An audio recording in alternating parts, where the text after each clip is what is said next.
अस्सलाम वालेकुम, मैं हूँ शाहजेब खानजादा। 1971 के हालात, शेख मुजीबुर रहमान, जनरल याह्या खान और मौजूदा अस्करी क़यादत के मवाज़ने से मुतालिक वीडियो पोस्ट का तनाज़ा अभी थमा नहीं था कि आज तहरीक इंसाफ ने अपने ऑफिशियल ट्विटर हैंडल से फौजी क़यादत के हवाले से एक और इल्ज़ामात से भरपूर वीडियो पोस्ट कर दी है, जिसमें ना सिर्फ core commanders conference, formation commanders conference, ISPR और SIFC पर कड़ी तनकीद की गई है, बल्कि मौजूदा फौजी क़यादत की तस्वीर लगाकर इल्ज़ाम आयद किया गया है कि फौजी हिरासत में नौजवानों को बदतरीन जिस्मानी, नफसियाती और जिनसी तशद्दुद का निशाना बनाया गया है। मगर अहम बात यह है कि एक तरफ तनाव मजीद बढ़ रहा है तो दूसरी तरफ तहरीक इंसाफ तवक्को कर रही है कि तोशाखाना केस में सज़ा मुअत्तल होने और साइफर केस में बरियत होने के बाद अब सिर्फ इद्दत केस में इमरान खान सज़ा काट रहे हैं। बहुत जल्द इद्दत केस भी ख़त्म हो जाएगा और इमरान खान बिलाखिर जेल से बाहर आ जाएंगे। मगर खबरें आ रही हैं कि इमरान खान की रिहाई का रास्ता रोकने के लिए नई रुकावटें खड़ी करने की तैयारियां की जा रही हैं। खबर के मुताबिक काफ़ी ऑप्शंस तैयार कर लिए गए हैं और उन पर अमल दरामद के लिए अब सिर्फ दुरुस्त वक्त का इंतजार किया जा रहा है। इस हवाले से द न्यूज़ के एडिटर इन्वेस्टिगेशन अंसार अब्बासी की जंग और द न्यूज़ में शाया होने वाली खबर के मुताबिक इमरान खान को अदालतों से रिलीफ मिल रहा है, लेकिन हुक्काम के पास इमरान खान को गैर मुय्यना मुद्दत तक जेल की सलाखों के पीछे रखने के लिए ऑप्शंस मौजूद हैं। PTI रहनुमाओं और कारकुनों में उम्मीद पैदा हुई है कि पार्टी के सीनियर तरीन रहनुमा चंद हफ्तों में जेल से बाहर आ सकते हैं, लेकिन सरकारी ज़राए की सोच इससे मुख्तलिफ है। जिस तरह 1971 के वाक़े के हवाले से इमरान खान की मुतनाज़ ट्वीट ने FIA को इमरान खान और दीगर के खिलाफ एक और मुकदमा कायम करने पर गौर करने का मौका फराहम किया है, तो वहीं नायब हुक्काम इमरान खान और बुशरा बीबी के खिलाफ दूसरा तोशाखाना रेफरेंस दायर करने के लिए दुरुस्त वक्त का इंतजार कर रहे हैं। ये इकदाम इस बात को यकीनी बनाएगा कि इद्दत केस में बरी होने के बावजूद दोनों मियाँ बीवी सलाखों के पीछे रहें। बाखबर ज़राए का कहना है कि दूसरे तोशाखाना केस के हवाले से नैब की तहकीकात मुकम्मल हो चुकी हैं और अब वो इमरान खान और बुशरा बीबी के खिलाफ एहतसाब अदालत में रेफरेंस दायर करने के लिए तैयार बैठा है। एक ज़राए का कहना था कि रेफरेंस दुरुस्त वक्त पर दायर किया जाएगा। इस सारी सूरत हाल में इमरान खान के अकाउंट से की गई 1971 के हालात और इसके मौजूदा सूरत हाल से मवाज़ने से मुतालिक मुतनाज़ ट्वीट तहरीक इंसाफ के लिए मसला बनी हुई है। मगर पार्टी ने इस मामले पर पहले दिफाई हिकमत अमली अपनाने के बाद अब दोबारा जारहाना हिकमत अमली इख्तियार कर ली है और अदालत से भी रुजू कर लिया है। आज चेयरमैन बैरिस्टर गौहर खान और पार्टी तर्जुमान रऊफ हसन FIA के सामने पेश हुए, सवालात के जवाब दिए, जबकि उमर अयूब की जानिब से बजरिया वकील तहरीरी जवाब जमा कराया गया। बैरिस्टर गौहर खान ने पेशी के बाद कहा कि FIA ने दोबारा बुलाया तो आ जाएंगे।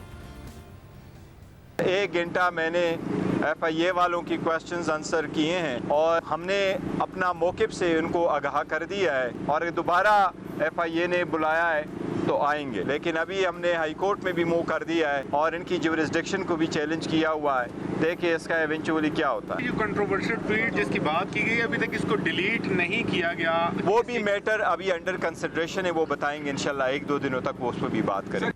मुतनाज़ ट्वीट पर FIA के नोटिस को बैरिस्टर गौहर खान और रऊफ हसन ने इस्लामाबाद हाईकोर्ट में चैलेंज किया था, जिस पर आज जस्टिस मोहसिन अख्तर कियानी ने FIA को बैरिस्टर गौहर खान और रऊफ हसन के खिलाफ तादीबी कार्रवाई से रोक दिया है और हिरासा न करने का हुक्म दे दिया है। साथ ही FIA को नोटिस जारी करते हुए समाअत 25 जून तक मुलतवी कर दी और यह भी कहा है कि बैरिस्टर गौहर खान और रऊफ हसन FIA में पेश होकर अपना बयान रिकॉर्ड कराएं। सिर्फ यही नहीं, खुद तहरीक इंसाफ के अंदर भी इस मुतनाज़ ट्वीट पर बहस जारी है। मगर आज एक और ट्वीट कर दी गई है। जियो न्यूज़ के नुमाइंदे हैदर शराजी के मुताबिक तहरीक इंसाफ ने सोशल मीडिया से मुतालिक पार्टी पॉलिसी बनाने का फैसला कर लिया है। ज़राए के मुताबिक समाजी राब्तों की वेबसाइट पर बयानात तस्दीक के बाद जारी किए जाएंगे। फैसला सियासी कमेटी की जानिब से मुतनाज़ ट्वीट से पैदा होने वाली सूरत हाल के पेश नज़र किया गया है। सियासी कमेटी की जानिब से मुतनाज़ ट्वीट का मामला लीगल कमेटी को भेजने की हिदायत की गई है। पार्टी और मरकजी क़यादत के सोशल मीडिया अकाउंट्स की मॉनिटरिंग का मैकेनिज्म बनाया जाएगा। सोशल मीडिया पॉलिसी के मंदरजात पर इमरान खान को ब्रीफिंग दी जाएगी और रवा हफ्ते इमरान खान से हतमी मंजूरी ली जाएगी। इस हवाले से अगले 24 घंटे में मरकजी क़यादत जेल में इमरान खान से मुलाकात करेगी। Tehreek Insaf social media post के हवाले से लाएअमल तैयार कर रही है और साथ ही पार्टी के ऑफिशियल अकाउंट से सख्त ट्वीट्स का सिलसिला भी जारी है, जिससे तहरीक इंसाफ और फौजी क़यादत के दरमियान टकराव की कैफियत बढ़ती जा रही है। मगर इसके बावजूद तहरीक इंसाफ मुसलसल जोर दे रही है कि वो फौजी क़यादत से ही मुज़ाकरात करेगी। आज साबिक सदर आरिफ अलवी ने एक दफ़ा फिर कहा कि नॉन स्टेक होल्डर्स ने बात नहीं करनी, स्टेक होल्डर्स ने बात करनी है। गुस्सा नफरत ख़त्म करो और दरगुजर करो। इमरान खान को भी ये ऑफर दी गई कि कि या तुम शहर छोड़ो, तो इमरान खान ने कहा कि मैं मर जाऊंगा, पाकिस्तान नहीं छोड़ूंगा। अब इमरान खान अगर कहे कि हमीदुर रहमान कमीशन रिपोर्ट पढ़ लो तो लोगों को तकलीफ होती है। भाई किस बात की तकलीफ? वो रिपोर्ट पाकिस्तान की है, अमेरिका की नहीं है। अब भी मैं कहता हूँ कि जो धांधली से इख्तिदार में आए, चलो उनको कोई अथॉरिटी दे दो। कोई घर के लिए बात करने जाऊं तो किससे बात? घर के मालिक को तलाश करूंगा। अगर चौकीदार कहता है कि मैं घर का मालिक बन गया हूं तो उससे बात करूंगा। मैं माली से तो बात नहीं करूंगा। बाहर जो खड़ा हुआ है ठेले वाला, उससे थोड़ी बात करूंगा। ये जो फॉर्म 45 वाले हैं, ये 47 वाले हैं, ये तो ठेले वाले भी नहीं है। ठेले वालों की भी कोई इज्जत होती है यार। कोई 50 आदमी उससे मुसलसल रोजाना सौदा लेते होंगे। ये तो 50 आदमियों के बीच में जाने के काबिल नहीं है। नॉन स्टेक होल्डर्स ने बात नहीं करनी, स्टेक होल्डर्स ने बात करनी। गुस्सा नफरत खत्म करो, दरगुजर करो मामलात को। ये 9 मई पाल लिया, इसमें जनाब जज्बाती एतबार से आके निकल गए। जो आपस में खौफ है कि इमरान खान आज़ाद होगा तो क्या करेगा, तो इमरान खान ने कहा कि मैं आज़ाद होकर सबको दरगुजर करूँगा, कौम को जोड़ूंगा। आजकल जो लोग हैं जो इमरान खान को सज़ा देने की नीयत करते हैं और सज़ा देने की कोशिश की है और झूठी सजाएं दी हैं, उनका नाम भी खाक में मिल जाएगा। दूसरी तरफ कल सुप्रीम कोर्ट में नैब तरामीम केस में इंट्रा कोर्ट अपील पर अहम समाअत होने जा रही है। इस केस की गुज़िश्ता 2 समाअतों से बानी पीटीआई इमरान खान अटियाला जेल से वीडियो लिंक के जरिए पेश हो रहे हैं। गुज़िश्ता हफ्ते होने वाली समाअत में एडवोकेट जनरल खैबर पख्तूनख्वा ने इस केस की समाअत लाइव नशर करने की दरख्वास्त की थी, जिस पर सुप्रीम कोर्ट के 5 रुकनी बेंच में से एक जज ने इख्तलाफ किया था। चीफ जस्टिस काजी फायद ईसा, जस्टिस अमीनुद्दीन खान, जस्टिस जमाल खान मंदूखेल और जस्टिस हसन अजहर रिजवी ने एडवोकेट जनरल खैबर पख्तूनख्वा की दरख्वास्त मुस्तरद कर दी थी, जिसकी तफसीली वजूहात हफ्ते को जारी होने वाले तहरीरी हुक्मनामे में दर्ज की गई थी। जबकि फैसले से इख्तलाफ करने वाले जज जस्टिस अतर मिनल्लाह का इख्तलाफी नोट आज सामने आ गया है। जस्टिस अतर मिनल्लाह ने अपने इख्तलाफी नोट में लिखा है कि इस केस में दरख्वास्त गुजार इमरान खान एक अहम सियासी जमात के बानी और लीडर हैं। उन्होंने नैब ऑर्डिनेंस में तरामीम को इस अदालत में चैलेंज किया था, जिसे इस अदालत ने आर्टिकल 184(3) के तहत सुना। इस अदालत ने 2-1 की अक्सरियत से इन तरामीम को इख्तियारात से तजावुज़ करार दिया था। हमारे सामने मौजूद ये दरख्वास्त भी उसी का तसलसल है। जवाब दहिंदा यानी इमरान खान ने 14 मई को इस अदालत के सामने पेश होने और दलाइल देने की दरख्वास्त की थी, जिसके बाद 16 मई को वो पहली बार इस अदालत के सामने पेश हुए। उस दिन इस केस की लाइव नशरियात बेंच की जानिब से कोई भी ऑर्डर पास किए बगैर रोक दी गई थी। जब एक केस की समाअत लाइव नशर हो रही हो तो उसको तब तक रोका नहीं जा सकता जब तक अदालत मुतमईन हो और ऐसा करना अवामी मफाद में ज़रूरी समझती हो। जस्टिस अतर मिनल्लाह के इख्तलाफी नोट के मुताबिक जवाब दहिंदा ने 1999 के ऑर्डिनेंस में की गई तब्दीलियों को चैलेंज किया था। कौमी इदारा एहतसाब यानी नैब का किरदार खुद ही इंतहाई अवामी अहमियत का मामला है। अब तक ऐसे काफ़ी दस्तावेजी सबूत मौजूद हैं जो बताते हैं कि नैब अवाम के मुंतखब नुमाइंदों की करप्शन और करप्ट प्रैक्टिसेस के खिलाफ एहतसाब के लिए बनाया गया था, लेकिन इसका सियासी इंजीनियरिंग के लिए कसरत से इस्तेमाल किया गया। नैब को हासिल सख्त और सवाबदीदी इख्तियारात का हुकूमत के मुखालिफिन और नाकदीन को डराने, हिरासा करने और तजलील करने के लिए इस्तेमाल किया गया। इख्तिलाफी राय रखने वालों और सियासी मुखालिफिन की मनमानी गिरफ्तारियों और तजलील ने आइन के तहत जमानत शुदा बुनियादी हुकूक की संगीन खिलाफ वर्जियों को जन्म दिया। तकरीबन वो तमाम अफराद जिन्होंने वज़ीर आज़म का ओहदा संभाला वो नैब के ज़ालिमाना और मनमाने इख्तियारात का शिकार हुए हैं। जवाब दहिंदा इमरान खान जो कि साबिक वज़ीर आज़म हैं, उन्होंने एक अखबार को दिए गए इंटरव्यू में बताया कि जब वो वज़ीर आज़म थे तब साबिक army chief general retired Qamar Javed Bajwa का हुक्म चलता था। साबिक आर्मी चीफ का हवाला देते हुए उन्होंने कहा कि वो सुपर किंग थे, वो सबसे ऊपर थे, वो नैब को भी कंट्रोल कर रहे थे और किसी का भी एहतसाब उनकी मर्जी के बगैर नहीं होता था। एक और साबिक वज़ीर आज़म मियां मोहम्मद नवाज शरीफ के बारे में कहा जाता है कि उन्होंने एक दफ़ा पार्टी की मरकजी एग्जीक्यूटिव कमेटी को मुखातिब करते हुए कहा था कि उनकी मालूमात के मुताबिक पार्लियामेंट को कोई और चला रहा है। 2 साबिक वज़ीर आज़म की जानिब से दिए गए इन दोनों बयानात की तस्दीक साबिक army chief general Qamar Javed Bajwa ने खुद अपनी तकरीर में की थी, जब उन्होंने इदारे की सियासत में मुदाखलत का जिक्र किया था। रिपोर्ट किया जाता है कि उन्होंने इदारे पर तनकीद की वजूहात को तस्लीम करते हुए कहा था कि इदारे की सियासत में 70 साल से मुदाखलत गैर आईनी है। उन्होंने वाज़ेह तौर पर कहा था कि इसीलिए गुज़िश्ता साल फरवरी में हमने काफ़ी सोच विचार के बाद फैसला किया कि अब हम किसी सियासी मामले में मुदाखलत नहीं करेंगे। नैब की जानिब से मनमानी और इख्तियारात के ज़ालिमाना इस्तेमाल के जरिए बुनियादी हुकूक की खुल्लम खुल्ला खिलाफ वर्जी इस अदालत के बतौर बुनियादी हुकूक के मुहाफिज किरदार पर ऐसा दाग है जिसे धोना मुश्किल होगा। जस्टिस अतर मिनल्लाह ने मजीद लिखा है कि जवाब दहिंदा यानी इमरान खान के किसी भी साबिक वजीर आजम की तरह मुल्क भर में करोड़ों फॉलोअर्स हैं। हालिया इंतखाबात के नताइज इस बात का सबूत है। वो वाकई कोई आम कैदी या आम मुजरिम नहीं है। इसलिए इस अदालत की अप्रोच करोड़ों फॉलोअर्स और उनके मुंतखब नुमाइंदों के हक में होनी चाहिए, बजाय बायस के कि दहाइयों बाद एक नाकाबिल तलाफी दाग को मिटाने की जरूरत पेश आए। गुज़िश्ता 76 सालों में अवाम के मुंतखब करदा नुमाइंदों के साथ होने वाले सलूक के बाद इस आईनी अदालत के पास और कोई चॉइस नहीं रहती कि वो अपने सवाबदीदी इख्तियारात एहतियात से इस्तेमाल करे। अदालतें और उसके जजेस वाज़ेह हक़ाइक़ को नज़रअंदाज करते हुए अब मजीद अपना सर ज़मीन में नहीं छुपा सकते। अवाम का एतमाद बहाल रखने और उसे बढ़ाने के लिए ज़रूरी है कि उन्हें अदालती कार्रवाई तक रसाई दी जाए ताकि वह खुद कार्रवाई देख सकें। जस्टिस अतर मिनल्लाह ने अपने इख्तिलाफी नोट में साबिक वज़ीर आज़म के केसेस का हवाला देते हुए अदालती कार्रवाई को लाइव नशर करने पर जोर दिया है, जबकि जस्टिस काजी फ़ाइज़ ईसा समेत 4 जजेस ने इसकी मुखालफत की। उनके फैसले से जस्टिस अमीनुद्दीन, जस्टिस जमाल बंदूखेल और जस्टिस हसन अजहर रिजवी ने इत्तफाक किया था। इस केस की 30 मई को होने वाली आखिरी समाअत के तहरीरी हुक्मनामे के मुताबिक खैबर पख्तूनख्वा हुकूमत की जानिब से अदालती कार्रवाई बराह रास्त दिखाने की दरख्वास्त दी गई।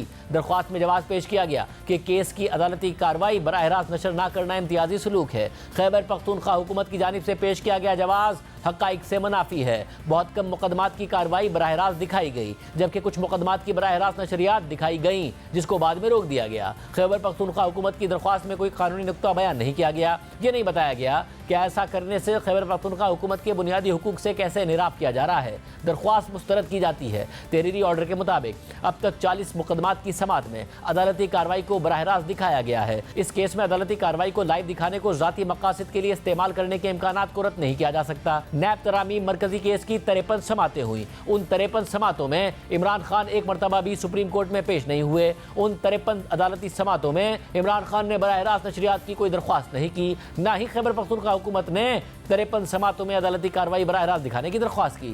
खैबर पख्तूनख्वा हुकूमत इस केस में फरीक नहीं है। इमरान खान नैब तरामीम के खिलाफ दायर दरख्वास्त में कभी भी खुद अदालत के सामने पेश नहीं हुए। नैब तरामीम केस में इमरान खान ने ख्वाजा हारिस की खिदमत बतौर वकील हासिल की।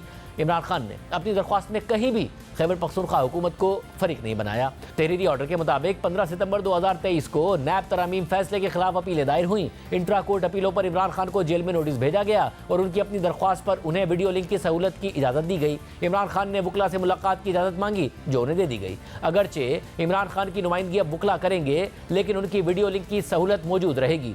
फैसले के मुताबिक सियासी जमात के सरबराह को अगर सुना जाए तो इम्कान होता है कि अदालती कार्रवाई को सियासी मकासद और पॉइंट स्कोरिंग के लिए इस्तेमाल किया जाएगा। अदालत की ये खदशात अदालती कार्रवाई के अख्ताम पर दुरुस्त साबित हुए। मिस्टर इमरान खान नियाजी ने बात करते हुए आम इंतखाबात पर जुडिशल कमीशन बनाने का जिक्र कर दिया। इन मामलात का नैब तरामीम इंट्रा कोर्ट अपीलों से कोई ताल्लुक नहीं है। इस मुकदमे में लाइव स्ट्रीमिंग की दरख्वास्त नाकाबिल समात और मेरिट पर पूरा नहीं उतरती। ये सारे के सारे मामलात हुए। आज जैसे अतर मिनल्लाह का नोट आया वो हमने आपके सामने रखा, 4 जजेस की राय भी आपके सामने रखी, और अब इतलात आ रही है कि हुकूमत इमरान खान साहब को जेल में रखने की तैयारियां कर रही है। तहरीक इंसाफ को उम्मीद है कि वो रिहा हो जाएंगे। अदालतों से सबसे ज़्यादा उम्मीद है सीनियर कोर्ट रिपोर्टर हसनात मलिक साहब हमारे साथ मौजूद है। हसनात मलिक साहब, बहुत शुक्रिया हमें ज्वाइन करने के लिए। अब से कुछ अर्सा पहले भी आपसे बात हुई थी कि तहरीक इंसाफ की सारी उम्मीदें अदलिया से हैं। दूसरी तरफ हमें नजर आ रहा है कि कन्फ्रंटेशन है। आपने बड़ी डिटेल इस हवाले से अपनी राय दी थी। मामला और आगे बढ़ गया है। तहरीक इंसाफ और इदारों को हेड ऑन ले रही है, मगर यह भी कह रही है आपसे मुज़ाकरात ही करने। उनकी उम्मीद यह है कि जिस तरीके से अदलिया से फैसले आ रहे हैं तो बैकफुट पर इदारे जाएंगे, हमसे बात करनी पड़ेगी। आपको लग रहा है वाकई अब बड़ा मुश्किल है, अगर एक नई हिकमत अमली बनाई भी गई है मुख्तलिफ केसेस में इमरान खान को फंसाने की, तो अदालतों से जो रिलीफ मिल रहा है सूरत में बड़ा मुश्किल होगा? मेरा ख्याल है कि थोड़ा सा पीटीआई ओवर कॉन्फिडेंस भी है। इसमें कोई शक नहीं कि इस्लामाबाद हाई कोर्ट में 80% जजेस जो हैं वो वहाँ से उनको रिलीफ मिल रहा है। इवन जस्टिस आमिर फारूक साहब से भी उनको बड़ा रिलीफ मिला। साइफर केस बड़ा स्ट्रांग केस था इमरान खान साहब पे, और मेरा ख्याल है प्रोसिक्यूशन का फेलियर कि उन्होंने उस केस को बड़ा बैडली हैंडल किया, और ये प्राइम मिनिस्टर या किसी ने इंक्वायरी नहीं की कि इतना स्ट्रांग केस कैसे वो इसमें कुटल हो गई। लेकिन जो इस इंस्टीट्यूशन जुडिशरी में हेड बड़ा मैटर करता है। हेड जस्टिस आमिर फारूक साहब अभी भी हम अगर देखते हैं तो वो इंटरम रिलीफ जो है वो पीटीआई को इस तरह ना दें अगर उनके पास केसेस लगे, और चीफ जस्टिस अपने पास ही केस लगाता है। और सबसे अहम जो head of the institution chief justice of Pakistan Qazi Faez साहब हैं, वो तो अगर आप देखें 6 महीने में बड़ा वाज़ेह है उनकी राय पीटीआई के हवाले से तकरीबन वही है जो हमारी एग्जीक्यूटिव की राय है। 9 मई के हवाले से भी उनकी राय वही है जो हमारी एग्जीक्यूटिव की राय है। सोशल मीडिया के हवाले से भी चीफ जस्टिस काजी फाइज साहब के जो सवालात हैं वही एग्जीक्यूटिव के और मुख्तदर हलकों के सवालात हैं। और और ये अलहदा बात है कि चीफ जस्टिस काजी फैसल ने कन्वे कर दिया है कि मैंने एक्सटेंशन नहीं लेनी, लेकिन अभी भी चीफ जस्टिस एज ए सरबराह उनके पास बड़ी चीज़ें हैं और हैंडल वो मामलात को कर सकते हैं। लाहौर हाई कोर्ट के चीफ जस्टिस अगर उनको सुप्रीम कोर्ट में एलिवेट किया जाता है तो लाहौर हाई कोर्ट में जो 2 महीने से हुकूमत को परेशानी है वहाँ मसला हल हो सकता है। इस्लामाबाद हाई कोर्ट में भी अगर जस्टिस आमिर फारूक जिस तरह माजी में वो केसेस रेफरी सिर्फ सारे अपने पास लगाते थे तो वहाँ भी चीज़ें जो हैं वो जो है बड़ा मुश्किल होगा। इसी तरह हम देखते हैं चीफ जस्टिस काजी फैसल ने फौजी अदालतों में सिविलियन ट्रायल का मामला तकरीबन 8 महीने से केस नहीं लग रहा। इसी तरह खवातीन के हवाले से जो पाबंद सलासिल है वो मामला के जी एक केस में अगर कोई बंदा जमानत तो दूसरे में गिरफ्तार ना किया जाए, पेशावर हाई कोर्ट का फैसला वो चैलेंज हुआ था सुप्रीम कोर्ट में लेकिन वो केस फिक्स नहीं हुआ और कई ऐसे केसेस हैं। तो ये अब कहना कि बिल्कुल जी इमरान खान आ जाएंगे बड़ा मुश्किल है। इमरान खान को फिर भी बाहर निकलने के लिए बात करनी होगी मुक़्तदर रंगों से, एस्टेब्लिशमेंट से, एग्जीक्यूटिव से, उसके अलावा मुमकिन नहीं है।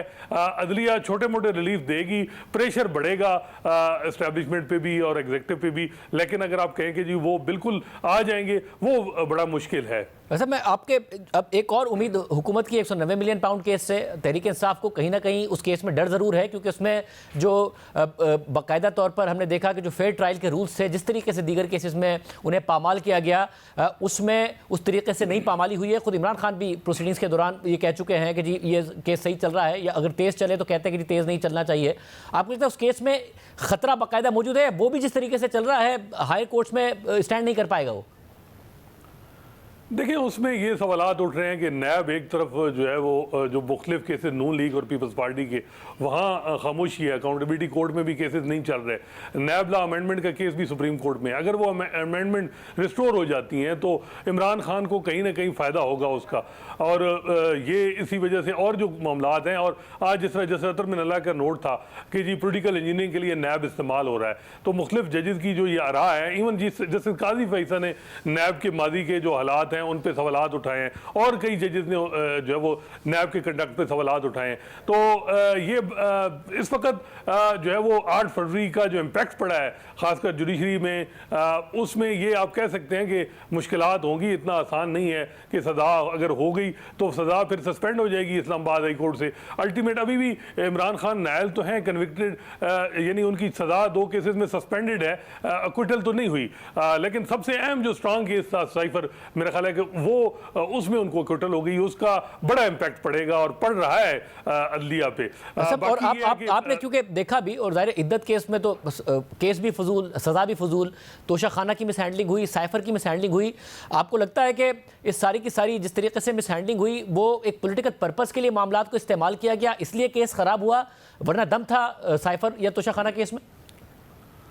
देखिए बिल्कुल इसमें कोई शक नहीं है कि यही साइफर का केस जब जमानत स्टेज पे आया था इस्लामाबाद हाई कोर्ट में, जस्टिस आमिर फारूक ने बड़ा लंबा आर्डर लिखा था, और जब सुप्रीम कोर्ट में चैलेंज किया गया तो वहाँ जस्टिस सरदार तारिक जो बेंच को हेड कर रहे थे, उन्होंने कहा बज़ाहिर तो ये लग रहा है कि सिर्फ रस्सी जो है वो डालनी है, यानी सज़ाए मौत करना, इतना सख्त फैसला आया था जो है वो जस्टिस आमिर फारूक साहब की तरफ से। अब वही जस्टिस आमिर फारूक उन्होंने क्विटल दी है इमरान खान और शाह महमूद कुरैशी को। देखिए उस केस में अगर आप सुप्रीम कोर्ट का आर्डर देखें तो उसमें बड़ा वादे था कि जो इमरान खान के खिलाफ जो मटेरियल है प्रमा फेशाई, उसमें 2 साल सजा हो सकती है, लेकिन बज़ाहिर उस केस को गलत तरीके से हैंडल किया गया और उनको ज़्यादा सजा दी गई, वो मटेरियल अवेलेबल नहीं था। फिर साइफर की कापी बार बार प्रोसिक्यूशन टीम कहती रही कि हमारे हवाले करें, जज साहब को दिखानी, वो नहीं दिखाई। देखिए क्रिमिनल केसेस में एक चेन भी टूट जाए तो उसका अक्यूज को फायदा होता है। जिस तरीके से ट्रायल हुई है तीनों केसेस में वो बैडली हुई है, और ये हुकूमत का बहुत बड़ा फेलियर है, और उन लोगों का जो ये चीज़ों को सुपरवाइज कर रहे थे, मेरा ख्याल है उनके खिलाफ एक्शन लेना चाहिए कि इस तरह की चीज़ें हुई। साइफर केस जैसे मैं बता रहा हूँ कि ये केस में जो उस वक्त सुप्रीम कोर्ट ने भी कहा था कि इतना मटेरियल है कि जी एक डिप्लोमेटिक जो है वो कम्युनिकेशन को इस तरीके से लोगों के सामने जो है रखा गया है, इस हद तक ये बात है ऑफिशियल सीक्रेट एक्ट की वायलेशन हो सकती है। लेकिन ट्रायल में ऐसे बजाय जल्दी लगी कि भाई इलेक्शन से पहले जो है वो इनको 3 मामलात में, जिसमें एक रिलीजन हो, नेशनल सिक्योरिटी हो, करप्शन हो, ताकि सजाएं दे और उसका फायदा इलेक्शन में हो, लेकिन मेरा ख्याल है वो बाउंस बैक कर गया। बहुत शुक्रिया। और अब तो खुद नून लीग भी गिला करती नजर आती है कि इन चीज़ों का फ़ायदा खुद इमरान खान को हुआ। टेलीविजन न्यूज़ के प्रोग्राम कैपिटल टॉक में बात करते हुए आज मुशीर वज़ीर आज़म राना सनाउल्लाह ने कहा है कि इमरान खान के खिलाफ नए मुकदमात भी कायम होंगे और जो उन्होंने ट्वीट किया है इस पर भी मुकदमा बन सकता है। नए मुकदमात भी कायम हो रहे हैं, सुना गद्दारी का मुकदमा भी बना रहे हैं। जी बिल्कुल, नए मुकदमात भी कायम होंगे, हो रहे हैं। जो उन्होंने ये ट्वीट किया है तो आप अगर उसको देखें बगौर तो जो उन्होंने कहा है तो उसके ऊपर फिर मुकदमा तो बन सकता है, बनाया जा सकता है। सियासी कशीदगी के बढ़ने में आपको गुंजाइश बाकी नहीं है, ये बढ़ चुकी है। और अब देखें दो ही रास्ते हैं, एक रास्ता जो है वो जमहूरियत का रास्ता है जो डायलॉग से शुरू होता है, और दूसरा रास्ता है कि मैं किसी को नहीं छोड़ूंगा, मैं सबको जेलों में डालूंगा, मैं किसी से बात नहीं करूंगा, वो तसादम का रास्ता है। तो अब इसमें डायलॉग का रास्ता जो है मुझे तो लगता है कि शायद वो रास्ता अब मुमकिन नहीं रहा। प्राइम ब्रेक शामिल करते हैं और फिर जिक्र होगा अदालतों में आज एक और अहम मामला हुआ है, उसके तफसीलात आपके सामने रखेंगे ब्रेक के बाद।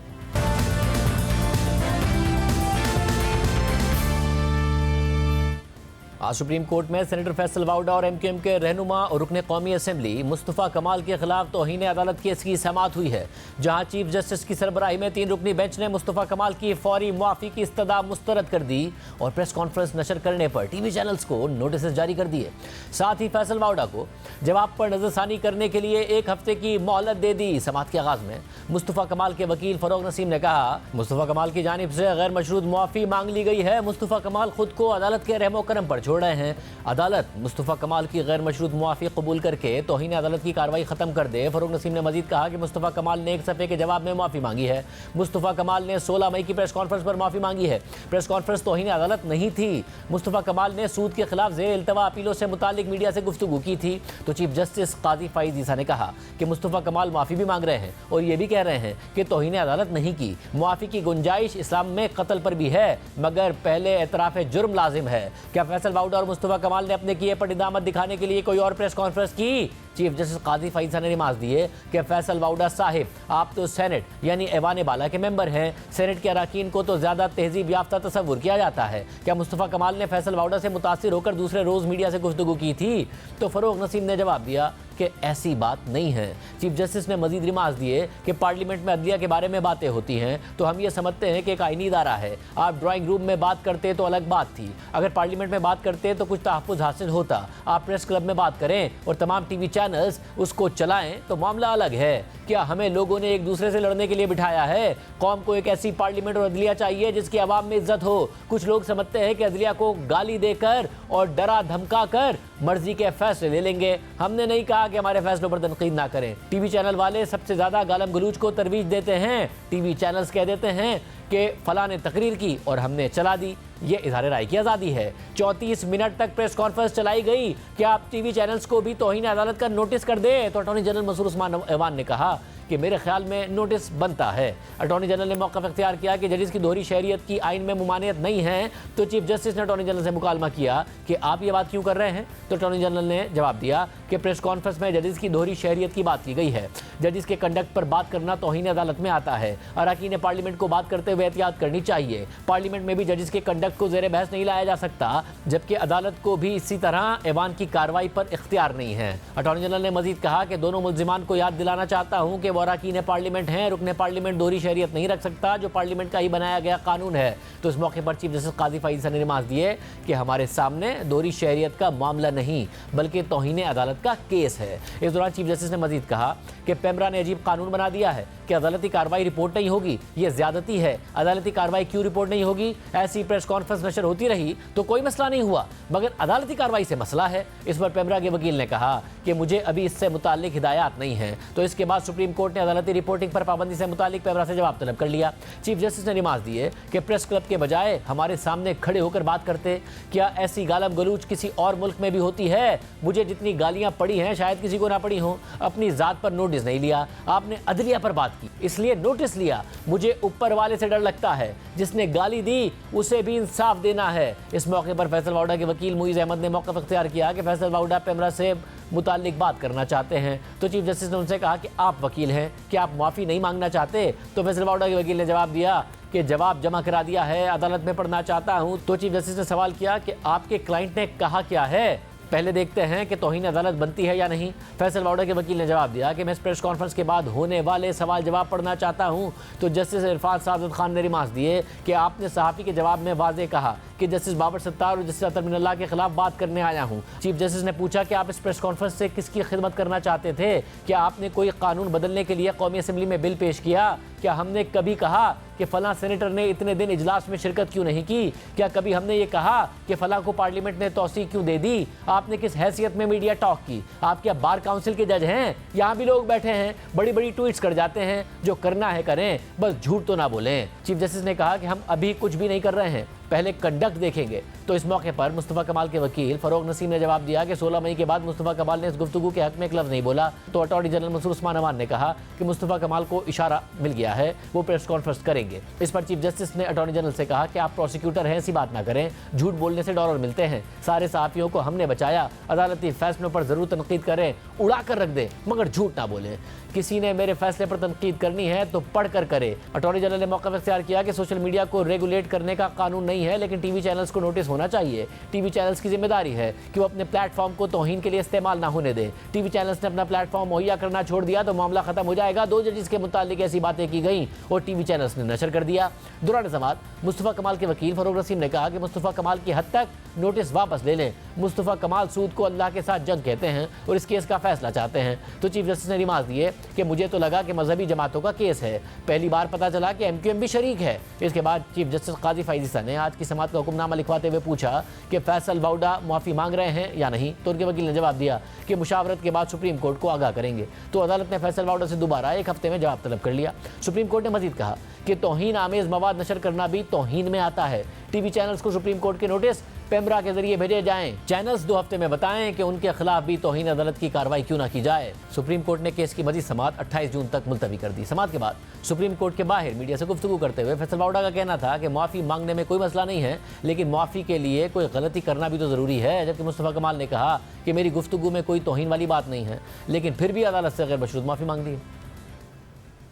माफ़ी तो थड़े के ऊपर बैठे हुए आदमी से ही मांगी जा सकती है, कोई मसला नहीं, माफ़ी मांगना कोई गुनाह नहीं है। लेकिन माफ़ी के लिए कोई गलती भी तो करनी ज़रूरी है। अगर मैंने कोई गलती की है तो मैं थड़े में बैठे हुए आदमी के साथ कैमरे के सामने जाके हाथ पकड़ के हाथ जोड़ के ही माफ़ी मांग लूँगा, मुझे उसकी कोई प्रॉब्लम नहीं है। मेरी मर्जी है ना, जब मैं करूँगा फिक्र क्यों कर रहे हैं आप? हर चीज़ एक ही दिन तो नहीं हो जाएगी ना भाई। आपको भी खबरें मिलेगी, हमें भी मिलेगी। अभी एक एक्शन हुआ है, दूसरा एक्शन होगा, चौथा एक्शन होगा, 5वां एक्शन होगा, एक्शन चलते रहेंगे। बैरिस्टर साहब से पूछा गया कि आप इस तमाम कंडक्ट में कोई कॉन्टेम्प्ट देखते हैं, तो उन्होंने अपनी राय जाहिर की कि मेरी पूरी गुफ्तगू में कोई ऐसी बात नहीं है। लेकिन अगर फिर भी अदालत को किसी बात पे नागवारी गुजरी है, due to respect to the judiciary, हमने उस पर अपॉलोजी कर ली है, हमने उनको अपनी अपॉलोजी को अनकंडीशनल अपॉलोजी टेंडर की है।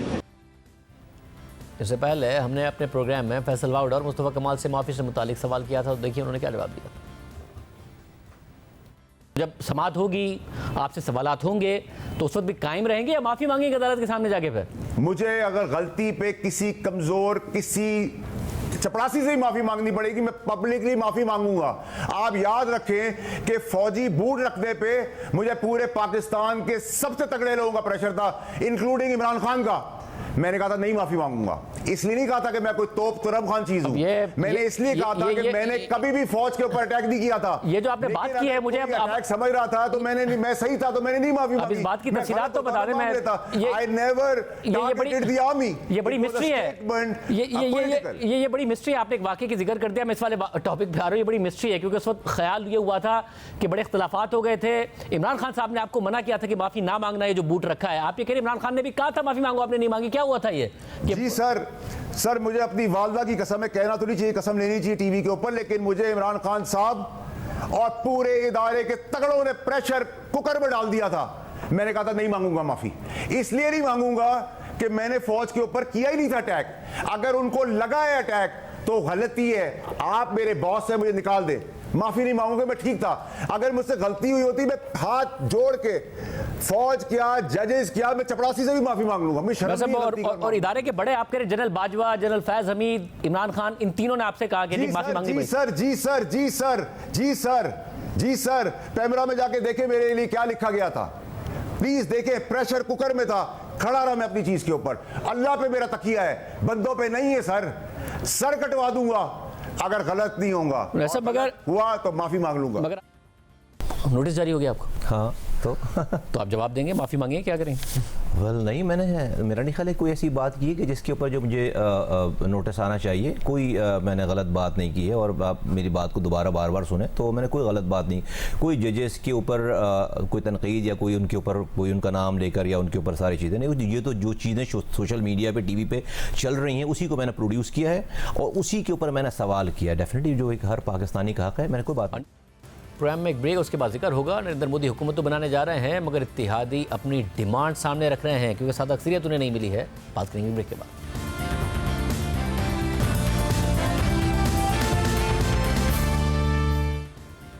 भारत में इंतखाबात की नताइज सामने आने के बाद हुकूमत साजी का मरहला शुरू हो गया है। वज़ीर आज़म नरेंद्र मोदी ने अपना इस्तीफ़ा सदर को भेज दिया है और अब नए वज़ीर आज़म का इंतखाब होगा। इस सिलसिले में आज नरेंद्र मोदी ने सुबुकदोश होने वाले मरकज़ी काबीना के आखिरी इजलास की सदारत की, जिसमें लोकसभा तहलील करने की सिफारिश की गई।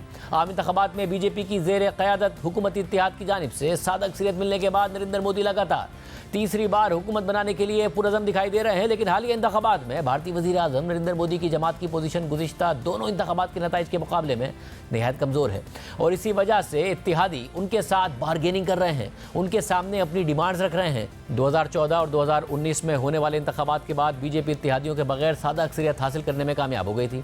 2014 के इंतखाबात में बीजेपी ने तनहा 282 नशिस्तें हासिल की थी, जबकि उसके एनडीए इत्तेहाद ने कुल 336 नशिस्तों पर कामयाबी हासिल की थी। इसी तरह 2019 के इंतखाबात में बीजेपी ने 303 सीटें ली थी, जबकि उसके इत्तेहाद ने मजमूई तौर पर 353 नशिस्तें हासिल की थी। हालिया इंतखाबात में नरेंद्र मोदी ने 400 पार के नारे पर अपनी पूरी इलेक्शन मुहिम चलाई थी और अपोजिशन इत्तेहाद को बुरी तरह शिकस्त देने का दावा किया था। साथ ही अक्सर पोल्स और एग्जिट पोल्स ने भी बीजेपी इत्तेहाद को भारी अक्सरियत मिलने का दावा किया था, मगर इन दावों, पोल्स और एग्जिट पोल्स के बरक्स एनडीए इत्तेहाद ने मजमूई तौर पर 400 तो दूर की बात 300 नशिस्तें भी हासिल नहीं की और महज 293 नशिस्तें हासिल की हैं, जबकि खुद बीजेपी सिर्फ 240 नशिस्तों पर कामयाब हुई है। गुज़िश्ता इंतखाबात में बीजेपी को हासिल नशिस्तों से तकरीबन 60 नशिस्तें कम मिली हैं, यानी बीजेपी को सादा अक्सरियत नहीं मिली है, क्योंकि सादा अक्सरियत के लिए 272 नशिस्तें दरकार होती हैं। इसलिए मोदी हुकूमत को इत्तेहादियों पर इन्हिसार करना पड़ेगा और अब इत्तेहादी हुकूमत बनाने के लिए अहम सियासी सरगर्मियों का आगाज़ हो गया है।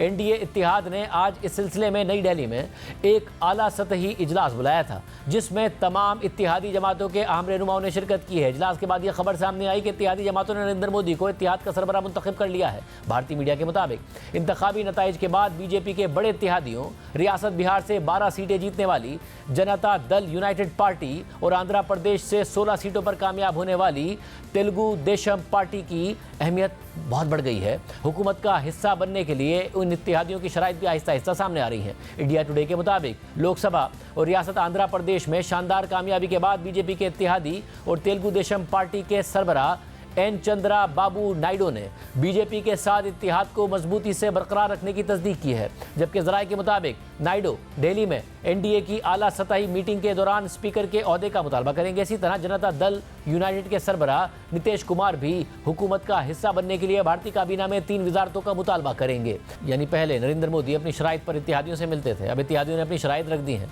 इस हवाले से BBC उर्दू ने तज्जियाती रिपोर्ट शाया की है, जिसके मुताबिक अक्सर तज्जियाकारों का मानना है कि इस तरह के गैर मुतवक्के नताइज का मतलब यह है कि बीजेपी और उसकी इत्तेहादी जमातें मरकज़ में हुकूमत बनाने में कामयाब रहेंगी, लेकिन उन्हें हमेशा यह खतरा रहेगा कि अपोजिशन हुक्मरान इत्तेहाद से नाराज़ जमातों को अपने साथ मिलाकर उनके लिए मुश्किलात पैदा कर सकती है।